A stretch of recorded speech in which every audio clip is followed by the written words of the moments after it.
Salut à tous et bienvenue dans ce petit live que je voulais faire depuis quelque temps. Salut Fred Guada sur un 72-19.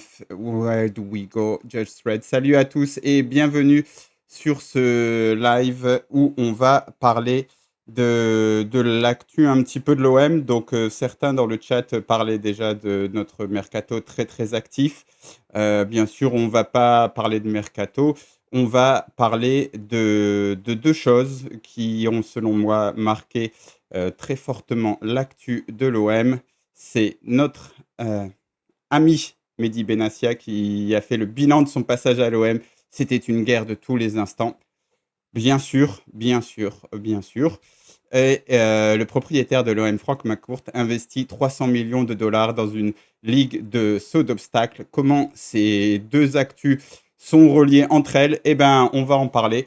Vous allez voir. J'espère que ce sera intéressant. Si par moment j'ai le regard un petit peu fuyant, c'est que j'ai pris des notes sur mon joli téléphone ici que je lis, donc c'est pour ça. Je ne regarde pas mes messages en même temps, même si ça me fait penser que je vais le mettre en silencieux, comme ça, si on m'appelle pendant le live, ça ne sonnera pas. Et j'espère que vous n'entendez pas un souffle, puisque j'ai laissé la clim parce qu'il fait encore très très chaud et c'est impossible sans la clim. Mais cette fois-ci, j'ai ouvert la fenêtre pour ne pas faire un live comme la dernière fois où j'étais dans dans le noir. J'avais vraiment l'impression, c'était vraiment un peu confession intime. Donc cette fois-ci, ce n'est pas confession intime et on va parler un petit peu de l'OM de manière générale. Essayer de voir comment prendre l'actu de l'OM et même l'actu du foot, j'ai envie de dire, en général. Voilà, ne pas s'arrêter simplement aux rumeurs de transfert, etc. J'ai toujours un doute. On parle bien de... euh, c'est quoi déjà? Hop, hop, hop. Enfin, oui, de macro, voilà.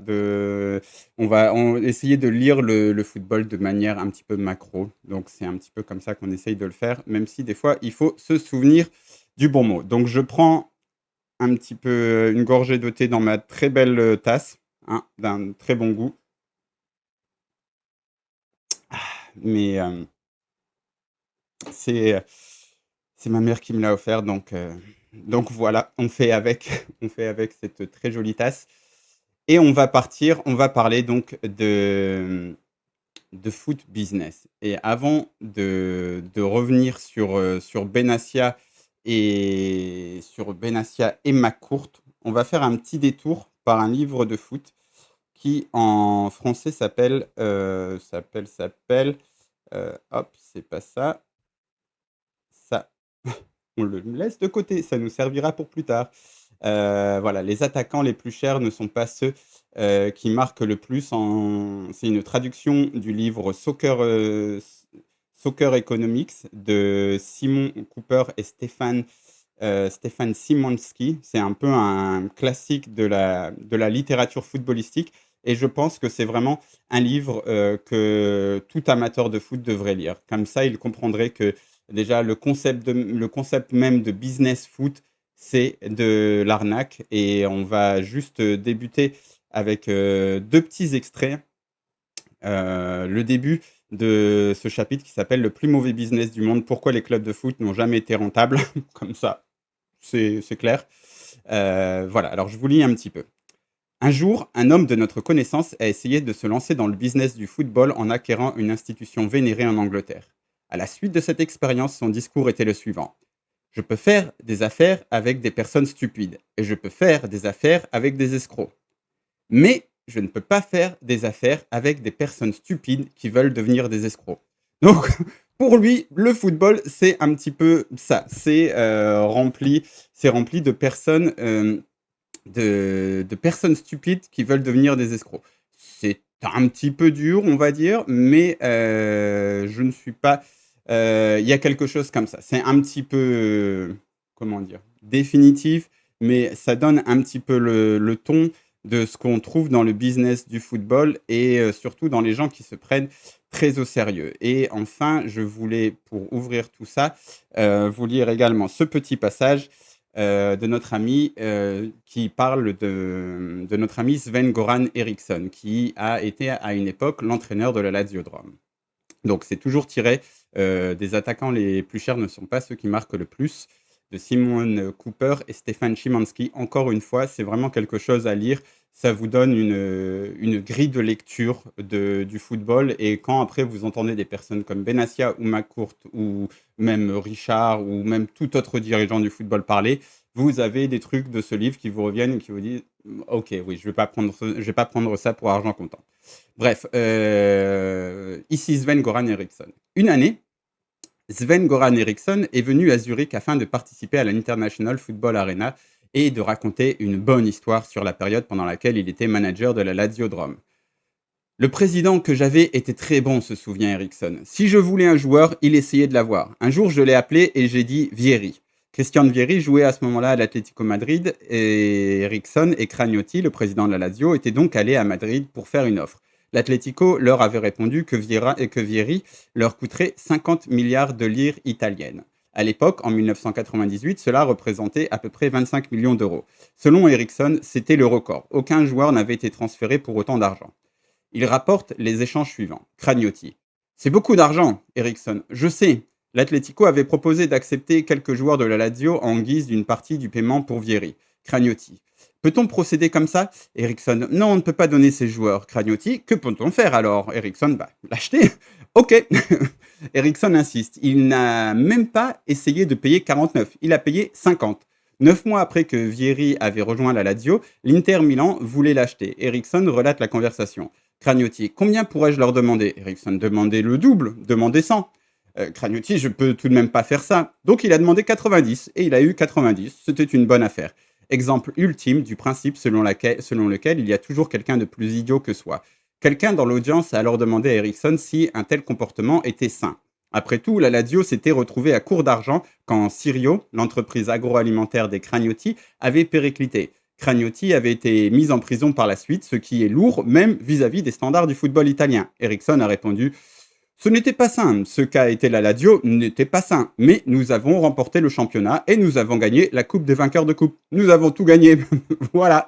Et c'est un petit peu une bonne intro, je trouve,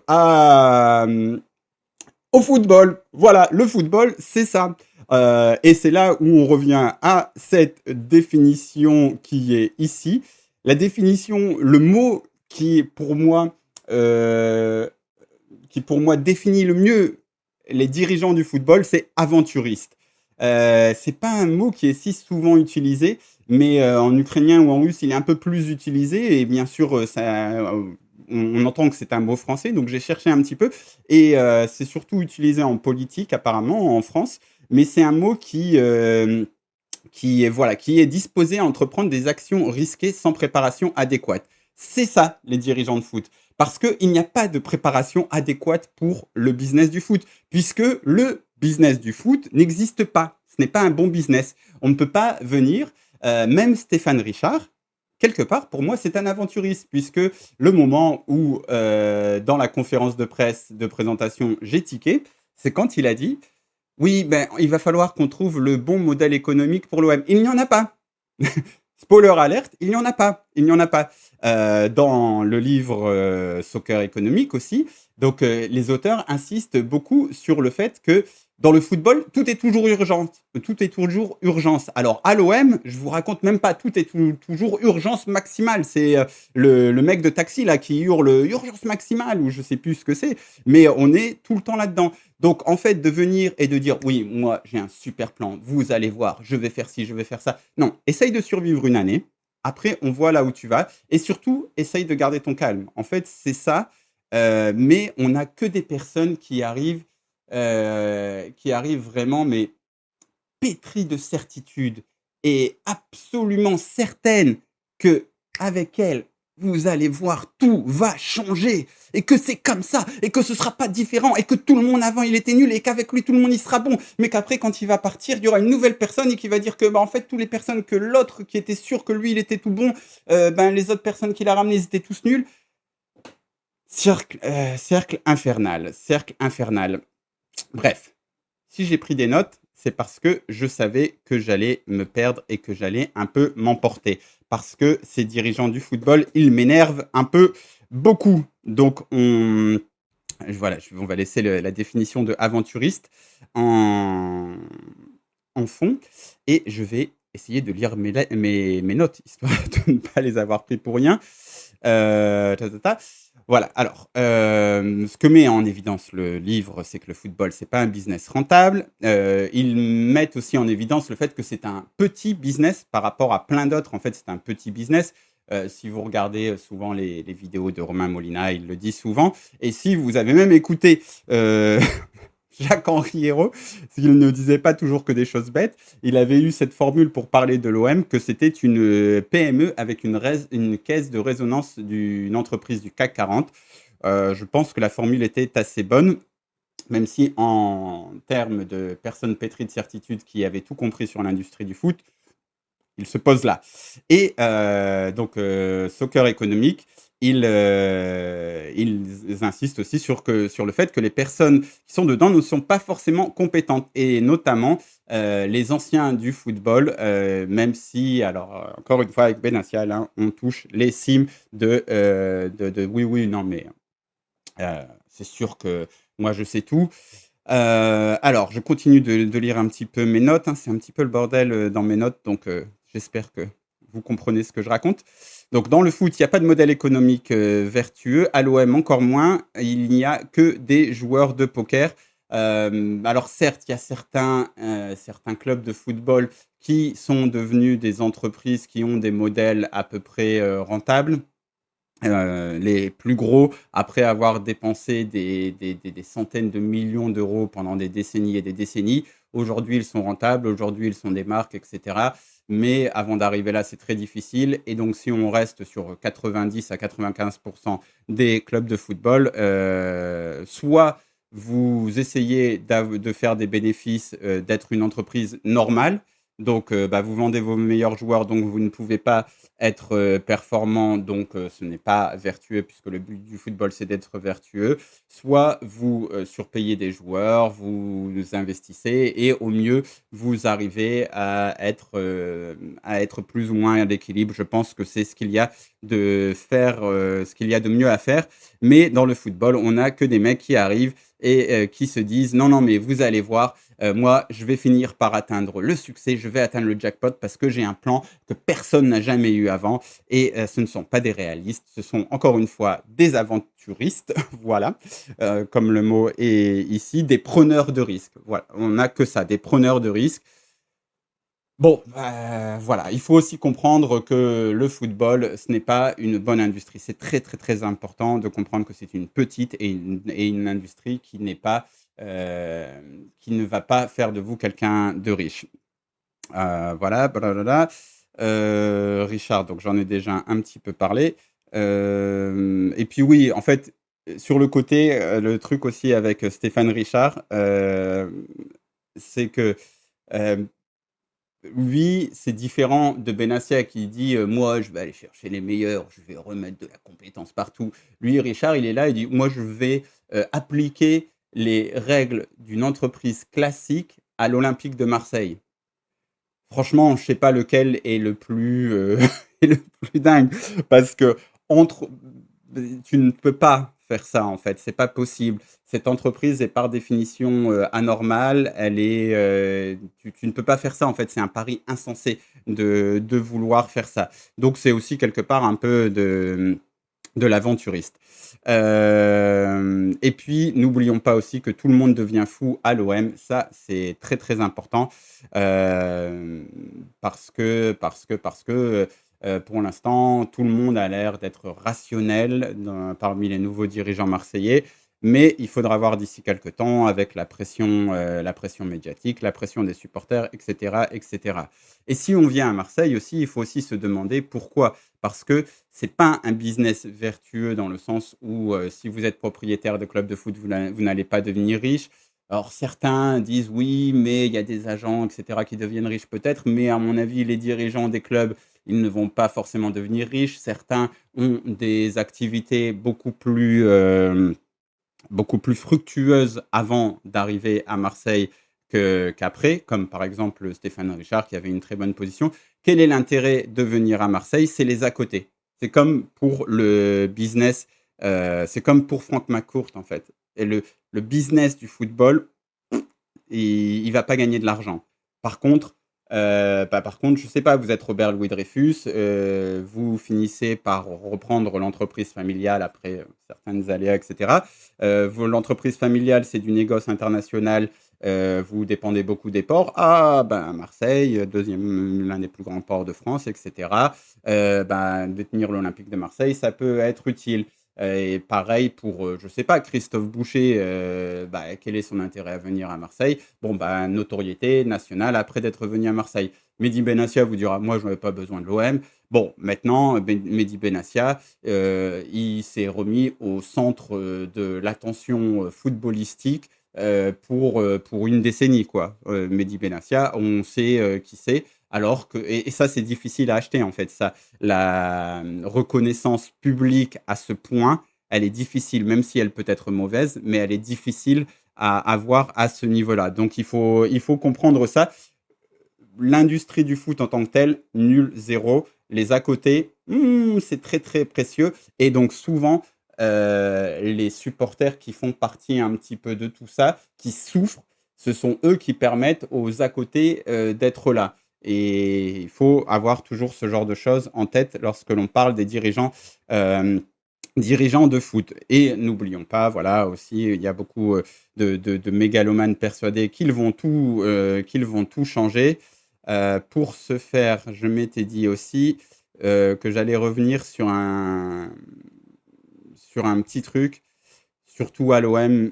C'était un article que j'avais écrit donc à ce moment, au moment de la présentation de Stéphane Richard sur les cahiers du football. L'OM toujours à feu et à clan. Et je vais encore vous lire un petit passage. Donc, voilà. À chaque fois, les mêmes ressorts scénaristiques, à chaque fois, les mêmes éléments perturbateurs et à chaque fois, la même conclusion. Le retour à la case départ. Ce parterre de journalistes présents pour découvrir un nouveau président donne pourtant un indice sur la popularité du show. Ce club est fou. À tous les étages, un turnover permanent s'est installé depuis des années, articulé autour d'un homme providentiel qui chute automatiquement 1 ou 2 ans plus tard. Prenons la formation, par exemple. En septembre 2023, Marco Otero, directeur du centre marseillais, partageait un petit déjeuner avec une dizaine de journalistes locaux. Recruté par Pablo Longoria, il expliquait avec ambition sa vision à moyen terme. Former des joueurs capables de jouer pour une équipe de haut tableau, développer le territoire, former un comité de l'identité de jeu marseillaise. Je me souviens vraiment, on avait beaucoup développé là-dessus et on allait définir ce que c'était l'identité de jeu marseillaise et il prenait l'exemple de clubs comme l'Athletic Bilbao, etc. Sans oublier de mettre un petit tacle aux directions précédentes. Au niveau des structures de terrain, je ne dirais pas que c'était de la merde, mais il n'y avait pas grand-chose. Alors, il allait révolutionner tout ça. Problème, 1 an plus tard, Mehdi Benassia était devenu l'homme orchestre du club et avait placé son homme de confiance à lui pour chapeauter la seconde équipe de l'OM, Ali Zarak. Friction entre les deux, Otero viré, et il faut toujours tout changer. Tout le monde a été viré, il a fallu ramener des nouvelles personnes à la formation, etc., etc. Donc on est vraiment sur un truc qui ne changera jamais, qui ne changera jamais. Bon, on va arriver au nœud du problème. À Mehdi Benassia et son ton péremptoire et son c'était une guerre de tous les instants. Le titre est très bien, l'interview est très bien.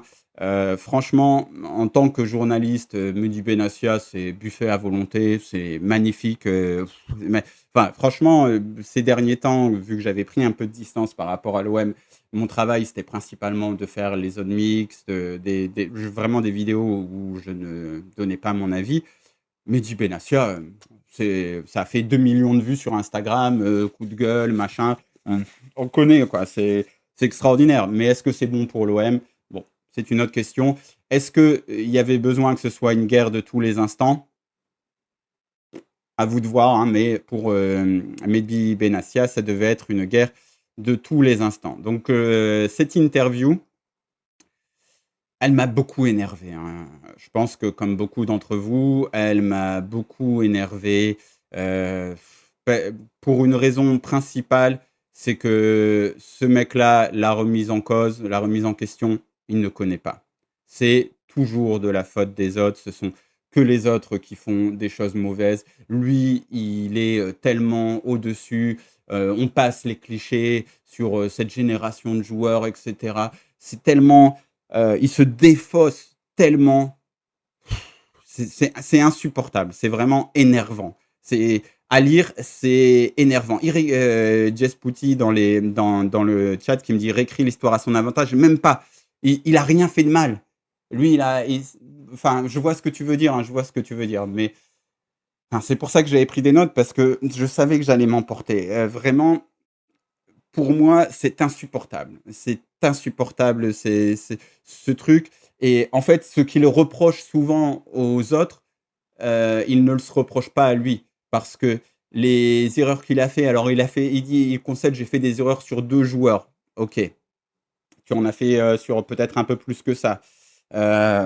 Il en fait, lui, il n'a pas d'exigence. Lui, la seule exigence qu'il a, c'est simplement de de se mettre en valeur, de mettre en valeur ce qu'il pense être bon et il ne comprend même pas comment le mettre en valeur. C'est-à-dire qu'il dit tout le temps: «Exigence, exigence, exigence». Ces mots creux, ces mots c'est quoi l'exigence? C'est quoi l'exigence? Explique-nous, parce que moi je suis désolé, Longoria il a dit la même chose, Tudor il a dit la même chose, Hero il a dit la même chose. Ils utilisent tous ces mots balises, ces mots exigence. C'est l'exigence, c'est l'exigence. OK, OK, mais c'est quoi? Comment ça se matérialise? Oui, il faut avoir envie, il faut retourner la table. «Oh, tu t'es bagarré, on n'a jamais vu ça». Mais enfin, ah, c'est énervant, c'est très, très énervant. Très, très, très, très énervant. Alors, on part de où? Donc on part, d'exigence, enlever la médiocrité. Ah! Enlever la médiocrité. Punaise, la médiocrité quand même à l'OM, elle doit être vraiment punaise parce que ça fait 10 ans là que tous les mecs qui arrivent, pour, tous les dirigeants de ma courte, ils sont là, ils enlèvent la médiocrité quoi. Waouh, c'est de la crasse, vraiment, vraiment sévère, hein. N'importe quoi. Mots balises, encore une fois, faites attention aux gens qui utilisent des mots balises, et des choses où ils vous disent là, oui, la médiocrité, l'exigence, ces trucs. C'est quoi? C'est pas médiocre d'aller de perdre le contrôle de ses émotions quand on est un dirigeant? Peut-être pas. Peut-être que pour certains, ça l'est. Donc la médiocrité, tout dépend de comment on la définit. La médiocrité sportive, bon ben, tu finis deuxième, machin. La médiocrité sportive, c'est ce qu'on a vu sur la seconde partie de saison. Mais après ça, après le reste, bon. Euh, alors, cette partie, la médiocrité, donc vous disiez enlever la médiocrité, y êtes-vous parvenu? Non, elle est encore présente, mais le bâtiment à la commanderie était tellement rempli de médiocrité. C'est franchement, remplacer médiocrité par, je sais pas un mot, par fanfan, mais le bâtiment, était tellement rempli de fanfans, c'est la même chose. C'est de quoi il parle ce mec-là? On ne sait pas, on ne sait pas. Là-bas, être le meilleur ami du joueur est plus important que faire respecter les règles. Heu, on revient sur le casus belli, pour moi, de Mehdi Benassia à l'OM, de ma vision. Quand un joueur arrive au club entaché d'un, d'un problème extrasportif qui a fait la une de tous les journaux en Angleterre. Après, voilà, j'ai pas envie de rentrer dans ce truc. Vous connaissez mon avis là-dessus. Mais que le joueur, il dit non, moi je viens pas dans ton club si je dois parler d'une chose d'intérêt public. dans laquelle je suis impliqué, et que toi tu dis oui, oui, oui, oui, oui, non, mais d'accord, non, mais on fera tout en sorte, on va tout cadenasser pour que tu sois ultra protégé. On va se mettre à ton service. On va se mettre à ton service pour que cette histoire, on n'en entende pas parler quand tu joues à l'Olympique de Marseille. Ça, c'est médiocre, Mehdi. Ça, c'est médiocre. C'est médiocre. Et on le sait. On le sait que c'est comme ça que Greenwood est arrivé à l'OM. Après, vous, chacun est maître de comment il a géré ce truc-là, Greenwood. Mais en tout cas, toi, tu t'es mis au service du joueur. Et après, tu viens parler de médiocrité et de mettre le club en avant, etc. Voilà. Et puis aussi ce truc de dire oui, bah moi à la Juve et au Bayern c'était comme ça et je veux ramener ces standards-là. Mec, on est l'OM. Essaye déjà de mettre l'OM au standard de l'Atalanta Bergame et du Bayer Leverkusen. Arrête avec tes machins de oui, oui comme à la Juve et au Real Madrid. Et on n'était pas là. Bon, dans tous les cas, il a arrêté. Il a arrêté et parce qu'il n'est plus dirigeant de l'OM. Mais en fait, à quel moment aussi toi tu ne te remets pas en cause? Parce que c'est ça aussi la médiocrité, c'est de toujours dire oui, moi je vais amener comme à la Juve. Non, à l'Olympique de Marseille, tu n'amènes pas comme à la Juve parce que déjà essaye de nous ramener comme l'Atalanta Bergame, ce sera pas mal. Ce sera pas mal. Et puis voilà, enfin ce truc des 50 transferts, etc. Machin, bon. L'une des choses aussi qui m'a beaucoup énervé dans cette interview, c'est bon, bien sûr, vous avez dû voir ça. Il a découvert les soucis financiers en janvier au Koweït. C'est un peu médiocre, ça, Mehdi. C'est un peu médiocre. C'est un peu ton travail aussi, quand même, de savoir dans quel état est le club. Tu découvres ça en janvier. C'est un peu médiocre. C'est pas vraiment le standard de la Juve et du Bayern, ça. On a ramené gratuit CJ et Gan Riley. All right. All right. Il y a vraiment. Alors. Et puis ce truc-là aussi, cette manière de. Je suis venu pour Pablo et 2 ans après, il ne le nomme plus. C'est cette partie où, encore une fois, il se défausse vu qu'il passe toute l'interview à faire que ça. En 2 ans et demi, voilà la balance de mes transferts. Les êtres humains peuvent mentir, pas les chiffres. On a vendu pour 259 millions, on a acheté pour 275. C'est ultra médiocre d'avoir ce raisonnement, Mehdi. C'est ultra médiocre. Tu as donné 400 000 € à 50 mecs. Ça, c'est ça le vrai football. Ça, c'est ça la vraie économie. C'est pas juste tu vends un joueur. Le truc le plus important dans un club de foot au niveau financier, c'est la masse salariale. Et toi, tu as été comme ça avec la masse salariale. Tu veux Traoré, il touchait combien 280 000. Et en plus, j'aimais bien Traoré. Tu donnes des 300 000, des 300 000 € mensuels comme si c'était des SMIC. Et après, tu dis oui, mais j'ai vendu pour 259 millions. Médiocre. Médiocre, vraiment médiocre. Médiocre. Bref. Je voulais revenir sur Roberto. Puisque vous le savez que j'ai fait un live où, pour moi, Roberto De Zerbi est le vrai responsable de la fin de saison. Donc on va lire un petit peu, je ne sais plus exactement, je pense qu'il y en a 2 des questions. Ouais, il y en a 2 des questions sur De Zerbi. Le départ de Roberto a fait beaucoup de mal. On me dit, on lui en veut, on y a cru et il nous a lâchés. Non! Bah si. Ce n'est pas quelqu'un qui lâche. Bah si. Il se bat. Bah non. Quand on reçoit Nantes, il finit sa causerie, il transpire, il a les yeux rouges, il est dans un état second. Même moi en costume, j'ai envie de jouer. Mais pas les joueurs. Remise en question. Peut-être que c'était pas les bons ressorts. Remise en question. Pour être quelqu'un de très sanguin, de m'énerver souvent, c'est pas toujours comme ça qu'on fait passer les messages. Des fois, c'est contre-productif. Peut-être que c'est ça. Pas de remise en question? Non, parce que la médiocrité, c'est les autres. L'enfer, c'est les autres. La médiocrité, c'est les autres. Sur le terrain, ce que tu vois ne va pas avec son discours. Pas une course vers l'avant, pas un duel gagné. Après Bruges, il n'est même pas révolté. Je me dis que c'est fini. Il est meurtri. On va à Clairefontaine au vert. Je parle avec Kondo, Holzberg, Balerdi, Oba. On ne peut pas foutre la saison par terre. Le coach est mon ami, mais si vous avez un problème avec lui, dites-le, je trouve une solution. Si c'est avec moi, je m'en vais. Si c'est autre chose, je suis là. Mais dites-moi, pourquoi vous choisissez vos matchs?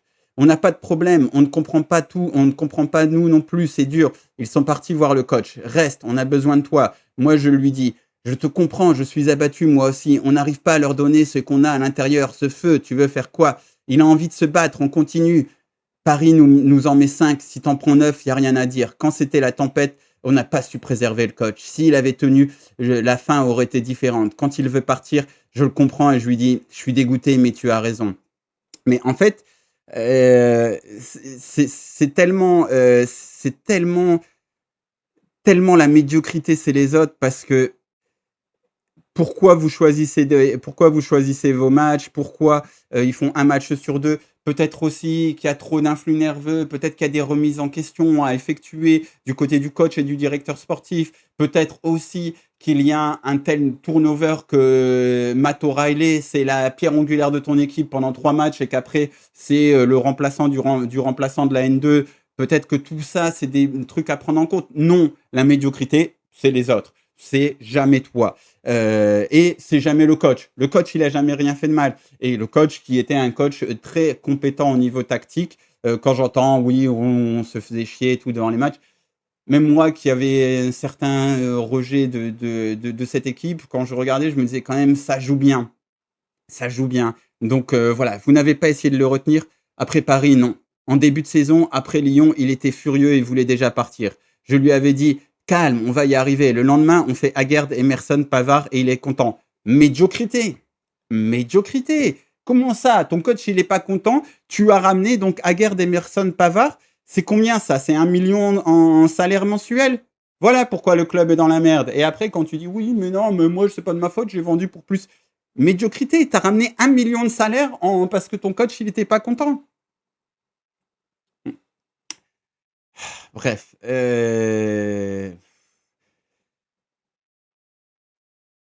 Oh, ouais. Et très, très, très énervant. Très énervant. Franchement, c'est très énervant. Et encore une fois, on en revient aussi à ce terme-là, aventuriste. Vraiment, Mehdi Benassia est un aventuriste et quelqu'un qui se dit, moi, j'ai connu les grands clubs, je vais magiquement imposer des trucs, je vais magiquement imposer des standards de compétition que la Juve et le Bayern, ils ont mis 70 ans à construire. Moi, je vais les imposer en 70 jours là. Et puis, vous inquiétez pas, le salaire, hop, salaire, on voit pas. Regardez, j'ai vendu des joueurs. C'est tellement médiocre comme raisonnement, c'est tellement médiocre. Et puis oui, j'avais noté aussi, donc il remet en question tout le monde, Longoria, les médias, les arbitres, les joueurs, mais pas lui ni De Zerbi. C'est médiocre. Franchement, c'est médiocre. Euh, pour prendre un autre sanguin que j'idolâtre, Marcelo Bielsa, il est le premier d'abord à dire qu'il a des résultats médiocres. Et quand lui perd un match, il l'assume. Et il l'assume pas pour faire bien, parce qu'à un moment il dit oui, les coachs ils disent toujours, Benassia dit oui, les coachs ils disent toujours c'est moi et tout. Non, Bielsa il croit vraiment que c'est ça. Après il va s'enfermer dans une église et il se tape sur la tête pendant 5 jours. Ça c'est pas médiocre, ça c'est exigence, ça c'est l'exigence. C'est un gros problème. Bref, euh, c'est très embêtant. Bon, cette interview, elle est très bonne parce que elle permet de voir tout ce qui n'a pas été. Euh, vous étiez défenseur. Est-ce que je suis sur la bonne caméra? Non, je ne suis pas sur la bonne caméra parce que je lis en même temps le truc. Voilà. Vous étiez défenseur. Avez-vous marqué un but contre votre camp à l'OM en tant que dirigeant? Si j'ai commis des erreurs, oui, sur 2 joueurs, on s'est trompé. Ça va. Je ne vais pas les citer, ce serait irrespectueux. Aïe, aïe, aïe, aïe, aïe. Aïe, aïe, aïe, aïe, aïe, aïe, aïe, aïe, aïe, aïe, aïe, aïe, aïe. Allez, 2 joueurs. Allez, on va faire. Donc, il arrive 2022-2023. Bon. Qui arrive à l'OM 2023-2024? Non, c'est pas encore là. Ouais, voilà. Il arrive par là. Donc, Greenwood, Wai, déjà Greenwood, particulier. Je pense que beaucoup diront que c'est une réussite. Pas moi, mais bon. Donc on va compter ensemble, hein. Wai, Koné, Meïté, bon, c'est pas lui. Wai, Koné, Cornelius, on peut pas vraiment dire que c'est, donc j'ai dit Wai, Koné, Cornelius, on ne peut pas vraiment dire que c'est une réussite. Delange, il a quand même coûté cher, notamment en salaire. Et pourquoi? Carboni, réussite. Benasser, réussite. Neil Mopé, ce que t'en fais, bon, réussite pas sûre. Luis Felipe, c'était la Luis Felipe, Lilian Brasselier. Bon, ok, deux. Bon, c'est première saison. Après, il y a certaines choses, on peut dire, ok, machin, on peut mettre des astérix. Angel Gomez, Ahmed Traoré, ne serait-ce qu'au niveau salaire. Et pourtant, je pense qu'Ahmed Traoré, il y a un truc, moi, je suis triste de le voir partir. Enfin, voilà, il y en a déjà 10 là-dedans. Bon. Et encore, j'ai l'impression, parce que Dedic, c'est lui aussi. Attends, il est où? Dedic aussi. Bon. Après, il dit, je me suis trompé. Bon, après, il s'est trompé sur 2 joueurs. Ça va. Ça va. Ça va, ça va. Bref. Bref. Il faut apprendre de tout ça. Et celui qui doit le faire en priorité, c'est Franck McCourt. C'est Franck McCourt. Comprendre quel type de business est le foot, quel type d'homme il attire aussi, le football en tant que business. Quel type d'homme il attire. Parce que c'est pas Mehdi Benassia, il n'allait pas devenir riche en venant à l'OM. Par contre, voilà, il allait acquérir autre chose. Je pense que c'est quelqu'un qui aime bien qu'on lui mette un micro devant la bouche. Donc, je pense que ça lui a fait du bien aussi à son ego. Et puis, ça permet de lancer un défi. Encore une fois, le côté aventuriste, qui peut aussi avoir des côtés positifs. C'est peut-être aussi ça qu'il faut être dans le foot, mais avec certaines limites, avec certains garde-fous. Donc, il faut qu'il comprenne ça, Franck McCourt, parce que pour le reste, il a compris d'autres choses, en fait. Franck McCourt, il a parfaitement compris que dans le foot, il allait pas. Je vois que dans le chat, certains me parlent de Mumbagna. Et oui, en fait, je suis même pas remonté au mercato, à son premier mercato. Mais bref, c'est vite fait, hein. Et puis, il y a des astérix à mettre sur certains joueurs que j'ai cités comme des échecs. Ce qui dit, je me suis trompé. J'imagine que les 2 joueurs qui s'est trompé, ça doit être Wai et Koné, parce qu'ils sont jeunes et qu'on peut leur taper dessus et dire oui, il n'y a pas d'exigence. Exigence, machin.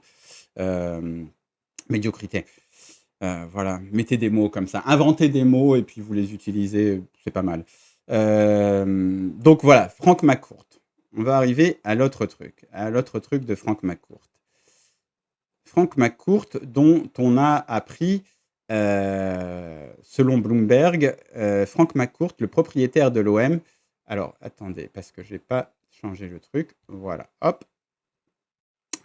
Voilà. Donc, Franck McCourt qui va investir 300 millions de dollars dans une ligue de saut d'obstacles. Selon Bloomberg, Franck McCourt, le propriétaire de l'OM, qui doit se serrer la ceinture durant le marché des transferts estivales, a décidé d'investir 300 millions de dollars, 260 millions d'euros, dans la première Jumping League, une nouvelle ligue destinée à attirer les stars du saut d'obstacles. Si beaucoup de monde a surtout retenu 300 millions de dollars, en fait, moi, ce qui m'intéresse le plus, c'est une nouvelle ligue.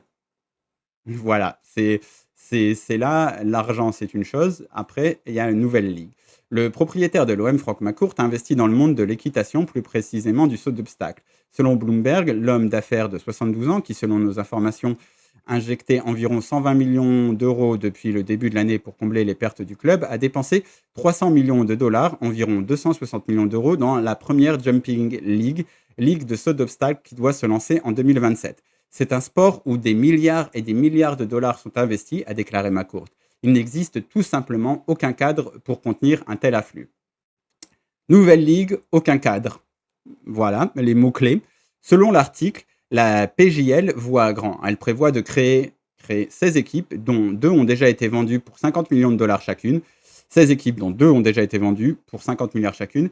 La ligue compte vendre 2 équipes supplémentaires dès la première année avant de louer les 12 restantes. Elle recrutera parmi les meilleurs cavaliers du monde afin d'attirer ses athlètes de haut niveau. Elle garantit 300 millions de dollars de prix sur les 3 premières saisons financées par McCourt. Les fondateurs de la PJL veulent, selon Bloomberg, créer une compétition s'étalant sur plusieurs mois avec des équipes reconnues, un système de repêchage et un calendrier régulier, remplaçant ainsi un paysage équestre qu'ils jugent fragmenté où les meilleurs cavaliers du monde s'affrontent rarement. Parce que bon, nous sommes donc dans une période où on se pose beaucoup de questions aussi sur Frank McCourt. Très bonne blague dans le chat de Judge Fred. On préfère comprendre qu'il préfère investir dans des chevaux plutôt que des chèvres. C'est dur, mais c'est marrant. Donc, pourquoi c'est relié à l'actu de l'OM? Puisque là, actuellement, on dit beaucoup, genre, oui, bah, Franck McCourt, il veut plus mettre 1 euro dans le club de l'Olympique de Marseille. Et donc, il en a mis énormément d'argent. Et ça, on en revient à la nature de l'investisseur qu'est Franck McCourt. Donc, j'ai noté ici dans mes notes, belle phrase de français, McCourt n'est pas un investisseur livré à. C'est un investisseur qui met de l'argent dans des assets dont il pense que l'écosystème va complètement changer et faire exploser la valeur de son investissement. C'est-à-dire que ce qu'il veut, lui, c'est contrôler l'écosystème. Là, quand je mets l'accent sur ces termes-là, nouvelle ligue, des nouvelles équipes, créer une compétition, etc. C'est-à-dire que là, là, c'est très particulier parce qu'il contrôlera complètement l'écosystème.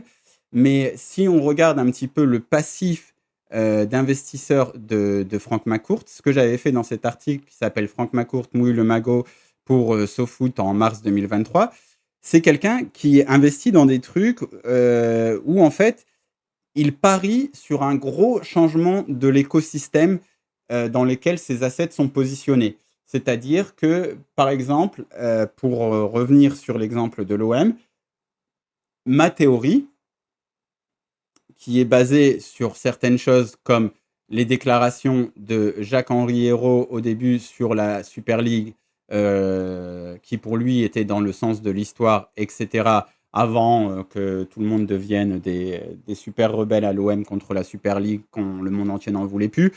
Mais voilà, par exemple, déclaration de Jacques-Henri Hérault. Je pense d'abord qu'il faut se demander si c'est le sens de l'histoire d'aller vers une ligue fermée ou quasiment fermée, insiste Jacques-Henri Hérault. Je pense que oui, qu'on le veuille ou non. Donc voilà, c'était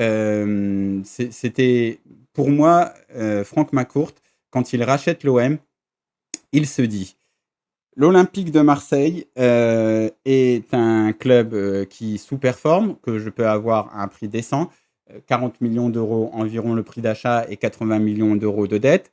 C'est quelque chose qui est faisable et le pari qui avait été fait, ce qui est amené aussi par Jacques-Henri Hérault, puisque on sait qu'il fait partie des gens qui vont chercher Franck McCourt, c'est quel est l'écosystème de cet asset? L'écosystème des droits télé nationaux, d'abord locaux, enfin de la Ligue 1, qui étaient sous-évalués pour beaucoup, qui devaient exploser, d'où cette insistance des dirigeants du football français à aller chercher le milliard contre toute logique, ce qui a amené à un crash horrible. Mais même s'ils n'avaient pas parié sur Mediapro et s'ils avaient été un minimum intelligents, pas des aventuristes comme on l'a vu avant, ils auraient pu obtenir 1 milliard, donc augmentation des droits télé, donc augmentation des droits télé, augmentation de la valeur de l'asset Olympique de Marseille que tu achètes à prix discount.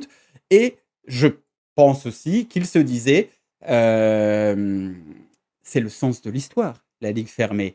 Et que le sens de l'histoire allait faire que l'Olympique de Marseille allait faire partie de ce pool d'équipes qui allait jouer dans une ligue.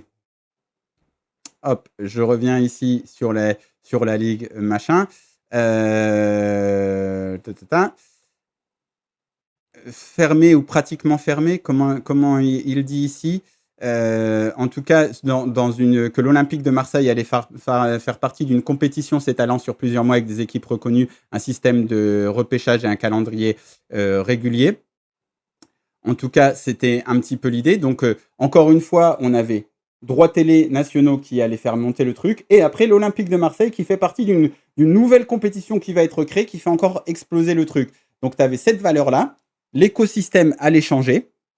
Et l'autre écosystème sur lequel j'avais travaillé, il faudrait que je retrouve ces articles-là, et sur lesquels Jacques-Henri Hérault était très impliqué, qui allait changer, c'est l'écosystème marseillais et régional. C'est-à-dire que Marseille, politiquement, était un petit peu dans son jus après 2 décennies de gaudinisme, qui avait des assets comme le parc Chano qui devait être renégocié, etc. Donc tu disais, bah, c'est peut-être le moment où il faut les saisir.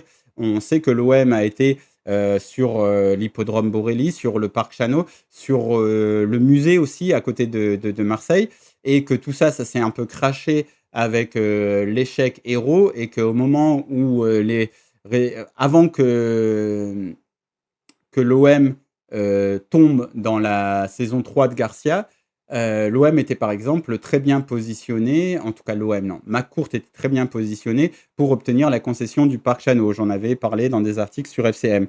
Et après, bah, ça a été un peu plus compliqué. Et surtout, Jean-Claude Gaudin l'a fait à l'envers à tout le monde en disant bah, en fait, je vais repousser le truc, comme ça ce sera pour la prochaine mairie de gérer ce truc-là. Donc, ce qui est très intéressant dans cette histoire de ligue de saut d'obstacles, c'est pas les 300 millions, c'est la nouvelle ligue, et c'est encore une fois quelque chose qui dessine le type d'investisseur qu'est Franck McCourt. Franck McCourt, il est là pour investir dans des assets dont il pense que la valeur va exploser.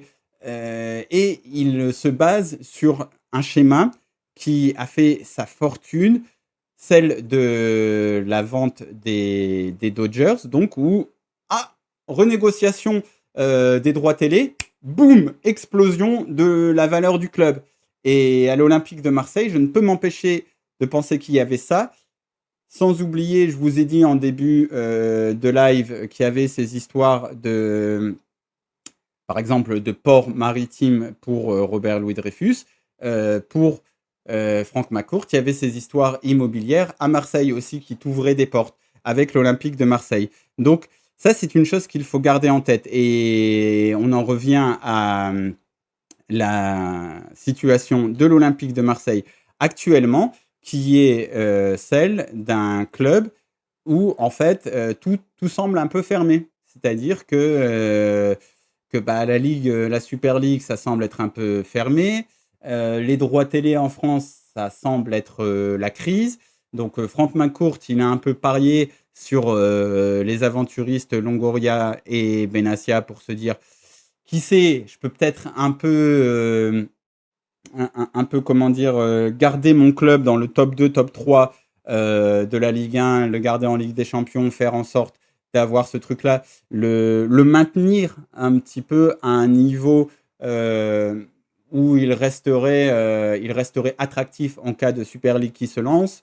Et là, à mon avis, il doit se dire, bah là, il faut courber les chines et espérer que les droits télé remontent à un moment. Mais ça ressemble de plus en plus à un gros échec, l'investissement olympique de Marseille pour Franck McCourt. Donc voilà. Mais gardez tous ces trucs-là en tête. Les gens qui sont déjà, lisez les attaquants qui marquent le plus ne sont pas ceux qui coûtent le plus cher, de Simon Cooper et Stéphane Szymanski. C'est vraiment un classique, c'est un peu daté sur certaines choses, mais ça permet d'avoir une grille de lecture après quand on entend des dirigeants de foot parler.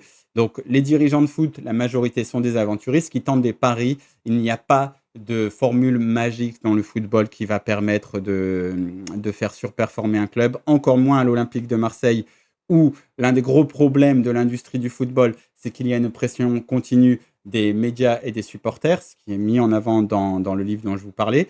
Et il y a peu d'endroits en France et en Europe où cette pression est plus forte qu'à Marseille. Donc en fait, à Marseille, il faut se dire: «Moi, je juge un dirigeant sur le calme et sur les résultats qu'il parvient à obtenir, sur le calme qu'il parvient à mettre dans le club et sur les résultats qu'il parvient à obtenir». Et puis, et là, je reviendrai après sur un truc qui me revient là. Et puis l'autre chose que je voulais mettre en exergue dans ce live, c'est l'identité en tant qu'investisseur de Franck McCourt. Franck McCourt est quelqu'un qui investit sur des assets dont il sait que la valeur va, dont il sait que l'écosystème va changer. En fait, il ne parie pas sur des assets, il parie sur des écosystèmes qui vont changer. Voilà, c'est des choses. Dans l'article, par exemple, que j'avais écrit pour SoFoot, je parlais de ces investissements de créer la gondola à Los Angeles. Euh, il parie sur le fait qu'il avait des terrains qui ne valaient pas grand-chose en haut et en bas. Il se dit, bah, écosystème, il va changer, il va y avoir des transports. Ces terrains, ils explosent. La valeur de ces terrains explose. L'Olympique de Marseille, c'est un club qui perd principalement de l'argent. Oui, mais ça va m'ouvrir des portes au niveau économique et l'écosystème va changer. Je vais avoir dans les mains un club qui va faire partie du top 20 européen, Super League fermée, et avec des droits télé nationaux qui vont exploser. C'est ça qu'il faut en voir en tête. En fait, c'est comme ça. Et là, je pense qu'il est en mode survie à l'Olympique de Marseille. C'est mon analyse, elle vaut ce qu'elle vaut. Hein. J'ai pas, je me base sur ce que j'ai pu voir de McCourt depuis qu'il est à l'Olympique de Marseille et sur les recherches que j'ai fait un petit peu sur lui. Voilà, et je repense à cette idée de comment juger quelqu'un, comment juger un dirigeant à l'Olympique de Marseille. Souvenez-vous d'André Villas-Boas. Souvenez-vous de sa fameuse conférence de presse où il pète un plomb. Et parce que j'y étais à cette conférence de presse et c'était vraiment marrant parce que je pose une question à Villas-Boas, vraiment un truc un peu générique sur en tant qu'entraîneur, est-ce que pour lui le mercato hivernal, ça ne dérègle pas l'équipe, etc. Il me répond un truc complètement à côté, mais on sentait qu'il se disait non, non, non, non, là je suis venu pour régler mes comptes. Et après, je sais plus si c'est, je sais plus, un autre journaliste lui pose aussi une question assez simple et il pète un plomb et il rentre dans tous ces trucs.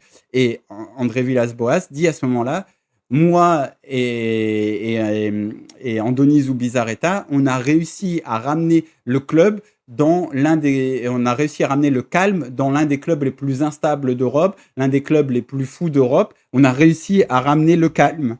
Et c'est vrai que Andoni Zubizarreta, c'est quelqu'un qui ne paye pas de mine, mais c'est quelqu'un vraiment en interne, beaucoup, beaucoup, beaucoup de bien.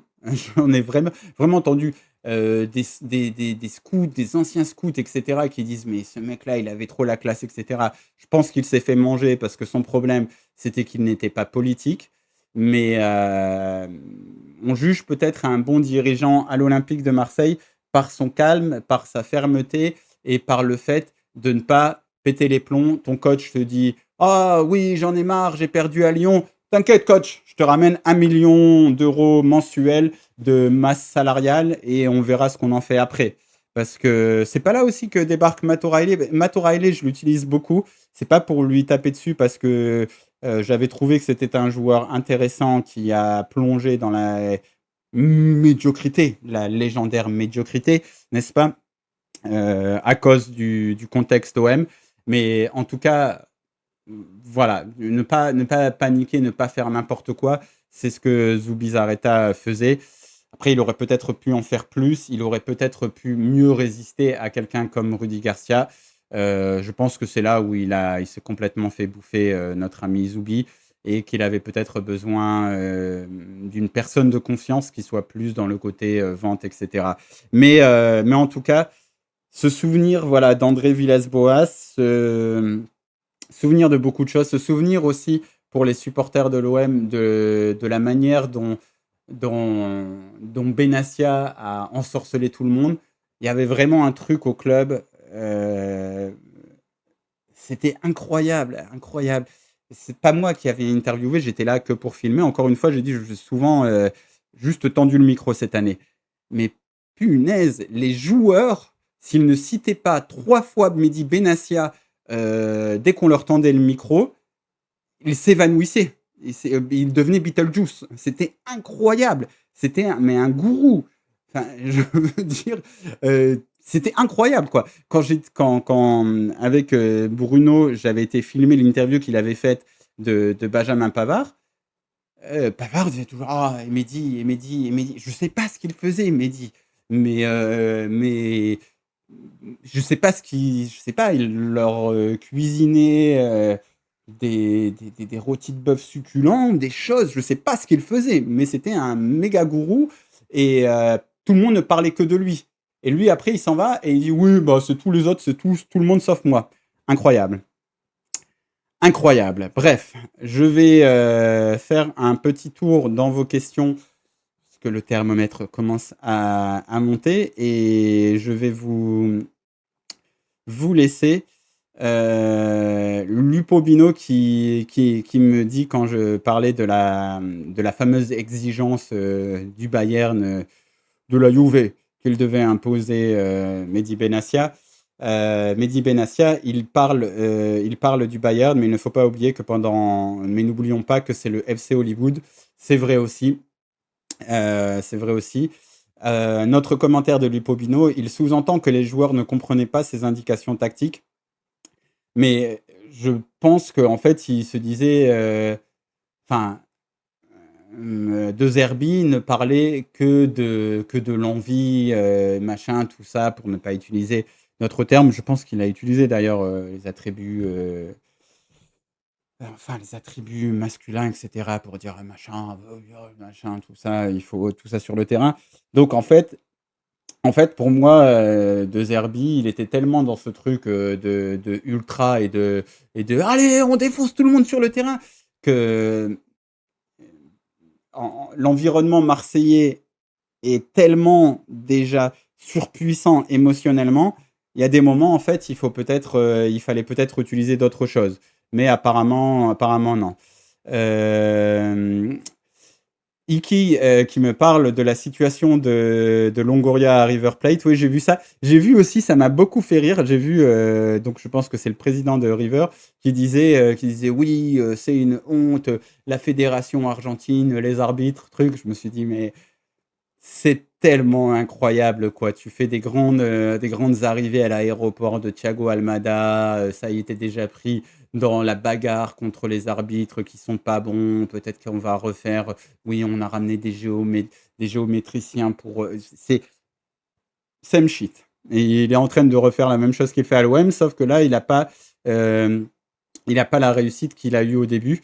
Un jour, on reviendra aussi, l'un des lives que je voulais faire aussi, c'était revenir sur tout Longoria, parce que moi, j'ai longtemps défendu Longoria. Je pense qu'à un moment, ça a vrillé, mais qu'il y avait des choses qui étaient intéressantes, qui étaient des choses intéressantes. D'ailleurs, ça me permet aussi de revenir sur ces histoires aussi d'arriver à l'aéroport. Je veux dire, à un moment, tu dis: «Oui, truc, médiocrité». C'est pas un peu médiocre de faire, toutes ces arrivées, donner les horaires, à des supporters, organisés, remettez des colliers, machin, tout ça, mets-toi au travail, enfin, Jess Pouty qui me dit: «Regarde pas le format sur YouTube, il est pire». J'ai vu aussi.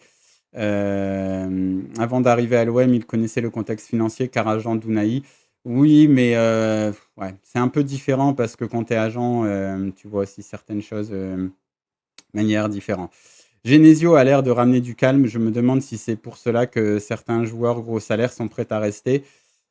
Genesio, on va voir. Bon, les Lyonnais sont pas fans de Genesio, hein. Je pense qu'il a aussi il a aussi des, il est dans la phase lune de miel, encore une fois, Villas-Boas. En fait, il y a beaucoup de choses, parce que le jeu de Villas-Boas, à un moment, j'en pouvais plus, mais ça m'étonne pas qu'il est plutôt un bon président de Porto. Là, j'ai vu qu'il s'est par exemple positionné pour sauver Boavista grâce à Gérard Lopez. Lui, niveau aventuriste dans le foot, c'est Au-dessus, c'est le soleil. Il n'y a pas mieux.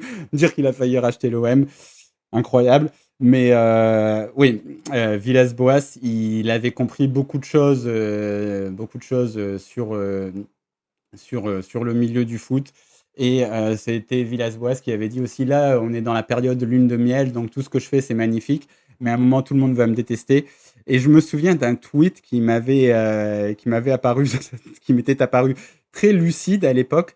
C'était Samir, je crois, sur Twitter, qui avait mis un truc du genre, il y avait une vidéo de Villas-Boas qui tournait, où il rentrait dans les vestiaires après une victoire contre Saint-Étienne et tout le monde, tous les trucs sur le tweet disaient genre waouh, on l'aime trop, waouh, Villas-Boas, emoji cœur, waouh, t'es le meilleur truc. Et Samir avait écrit un truc du genre ah, dire qu'un jour va falloir le détester, que tout le monde à l'OM lui jettera de la merde, ça me fait mal au cœur. Il avait pas tort, il avait pas tort, et je m'étais dit ah merde, il a sans doute raison. Et il avait sans doute raison. Donc bon, Genesio est actuellement dans la période lune de miel. Donc waouh, j'ai lu un petit commentaire comme ça, j'ai fait 3 minutes et je suis reparti sur Villas-Boas. Mais Villas-Boas, quelqu'un de très lucide, ça ne m'étonne pas qu'il devienne un si bon dirigeant, même si au niveau de la gestion des émotions, il avait parfois du mal, mais c'était peut-être le côté coach. Ça aurait été intéressant de voir Genesio avec une vraie équipe plutôt que là avec 3 bouts de ficelle.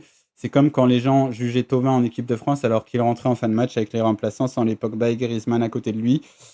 Alors moi j'ai aussi un truc dont j'ai parlé la dernière fois, c'est que j'aime bien voir les coachs quand ils font avec ce qu'ils ont et pas quand ils demandent de recruter. Là aussi, c'est intéressant de lire Soccer économique pour ça. Parce que souvent, en fait, quand on recrute, il y a ce truc, oui, bah, on a trop bien réussi, donc là, on va recruter lui, machin. Souvent, on surpaye quand on recrute. Souvent, on ne tire pas le meilleur de l'effectif que l'on a déjà. Et je me dis qu'il y a certains joueurs comme Maxime Lopez ou mieux encore au niveau de la carrière Zambo Anguissa qu'on n'aurait peut-être pas vu si dès le départ Rudy Garcia a plein d'argent, il aurait dit oh bah recrutez-moi Strootman et puis recrutez-moi Morgan Sanson et on n'aurait pas vu Zambo Anguissa qui est devenu un bien meilleur joueur que tous ceux que j'ai cités parce qu'il fait même une meilleure carrière que Strootman au général.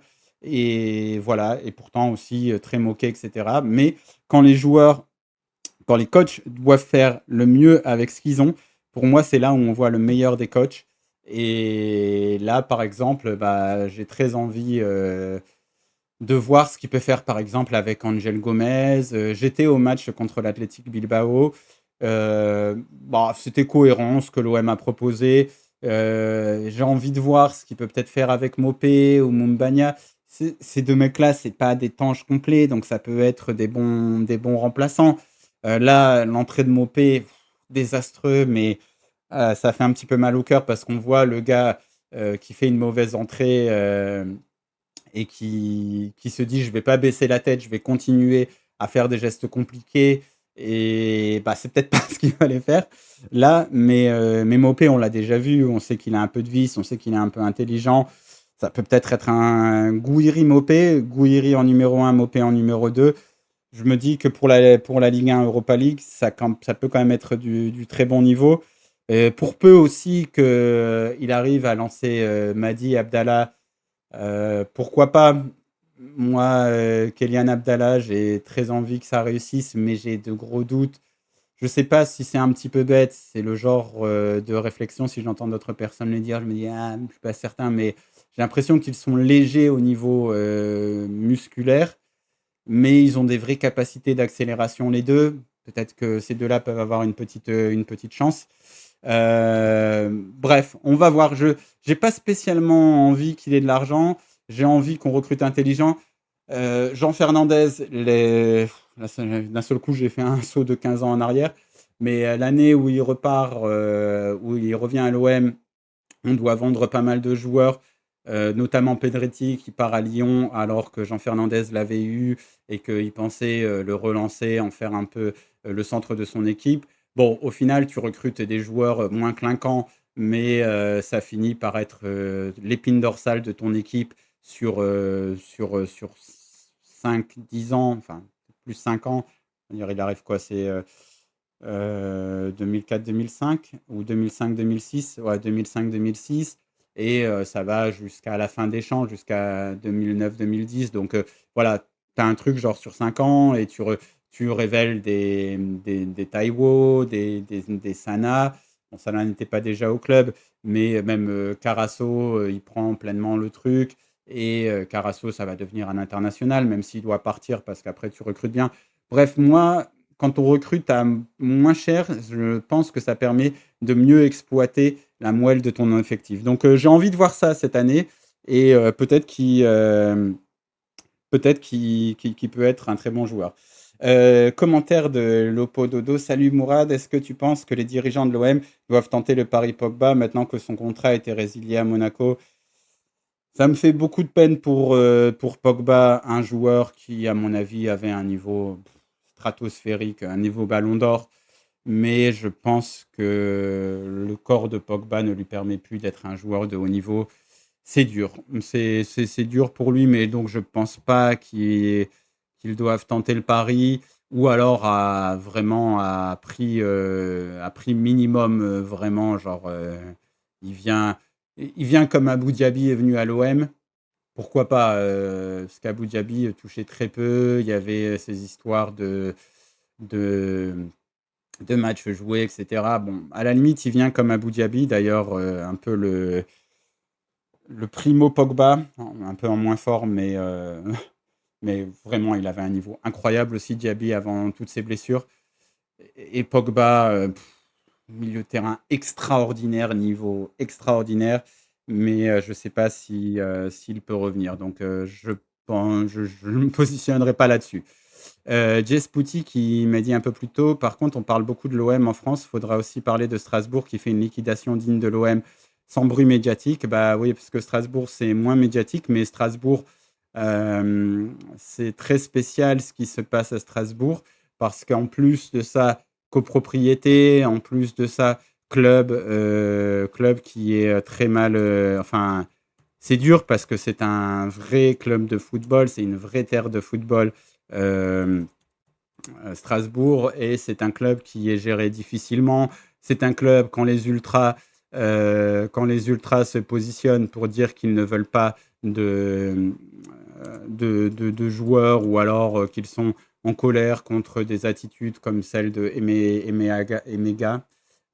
Ouais, j'ai toujours du mal à dire son. En fait, une fois que je le prononçais, ça va, mais à chaque fois, d'abord, je le vois écrit et je me dis. Bref, Emega, on dit ouais, mais ils sont. Il faudrait qu'ils se rendent compte que grâce à ça, machin, Strasbourg en est là. Enfin, franchement, Strasbourg, c'est dur. Courage aux supporters strasbourgeois. Et puis, ouais, difficile, difficile. Strasbourg, attendez, je cherche un petit peu. On va mettre le mercato de Strasbourg. Donc là, ce que je vous avoue que j'ai plus suivi mis à part l'OM, que je suis vraiment encore de manière assez importante. Il y a beaucoup de transferts. Des fois, je me dis, ah, merde, il est parti là, lui. Donc, départ, Valentin Barco, Emmanuel Emega. Bon, ça, c'était déjà acté à Chelsea. Bon, voilà. Nzingula, West Brown, Mwanga au Havre, Badjik qui part aussi, Perea, So, j'ai vu que, comment il s'appelle, ah, le Paraguayen Enciso doit partir également. Mais enfin voilà, regardez, l'année dernière, le bordel entre les joueurs qui arrivent de Chelsea B, qui reviennent, qui repartent. Kendry Paez, c'est quoi le truc? Il reste, il part. Enfin, là, ils viennent d'obtenir Philippe Jorgensen, par exemple, en prêt, qui était un excellent gardien, Giovanni Reina. Enfin, en fait, il y a des bons joueurs qui arrivent à Strasbourg, mais c'est le bordel. Donc, ils ont vendu hier Enciso et Ouattara, nous dit Jesputi. Ok. Ouais, bah, c'est pas étonnant, mais ça va être tous les ans. En fait, c'est vraiment la réserve de Chelsea, et tous ceux enfin, les supporters de Strasbourg ont l'air d'être assez assez lucide là-dessus. Voilà, bon, je pense qu'on va peut-être rester là parce que je commence à avoir très, très chaud. On va se dire au revoir. Donc, hop, je vais repasser par ici. Et si vous m'avez regardé sur YouTube, je sais pas, je vais peut-être découper ça en 2 parties ou peut-être pas. Je vais laisser ça en une partie. On va mettre ça sur YouTube et voilà. Dans tous les cas, on se retrouve très rapidement. Comme je vous l'avais dit lors du live précédent, je vais essayer de faire des lives peut-être 1 fois, 2-3 fois par mois maintenant et de manière un peu plus régulière. Il fera bientôt moins chaud. Je pourrai bientôt remettre le décor normal, la lumière, etc. Je vous dis à très vite. Et puis allez l'OM, bien sûr. Et allez Bruno, à la guerre avec Bruno. Ciao, ciao.